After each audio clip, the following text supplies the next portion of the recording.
چې کور ته لاړ شم الیاذ بالله د خور مور په باره کې غلط سوچونه راځي. بله ورځ یو کس راته وایي مولانا صاحب یو مسئلې کې ګیر یم خو درته ویلی هم نشم شرمېږم. ما ورته ویل شرمېږه ما تپوس وکړه څه مسله دی. هغه راته وایي مولانا صاحب چې کور ته لاړ شم الیاذ بالله د خور مور په باره کې غلط سوچونه راځي. وایي زه څه وکړم څه وظیفه راته وښیه. ما ورنه پوښتنه وکړه چې ته دا فلمونه خو نه ګورې؟ وایي مولانا صاحب که رښتیا درته وایم غلط فلمونه ګورم. ما ورته وویل چې څوک غلط فلمونه ګوري هغې کې به د حیوان صفت راځي، هغې نه به درنده جوړېږي، هغه به نه خور پېژني او نه به مور پېژني. لکه څرنګې حیوان ځناور حمله کوي په هر څیز باندې، دغه شان څوک غلط فلمونه ګوري هغې شهوت راوخیږي، هغه بیا نه خور پېژني او نه مور پېژني نه ماشوم پېژني، هغه بیا خپل هوس پوره کوي.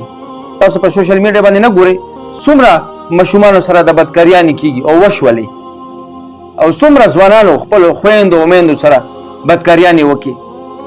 هغې وجه دا دی چې دا خلک غلط فلمونه ګوري.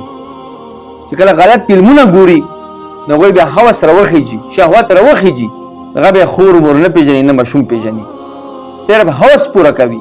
نو ما هغې ته ویل چې د غلط فلمونه مه ګوره، بیا تا ته د غلطې وسوسې د سوچونه نه درځي. ته چې غلط فلمونه ګورې خامخا به تا ته غلط سوچونه درځي او د وسوسې به درځي. او یو وظیفه مه ورته بېر کړه.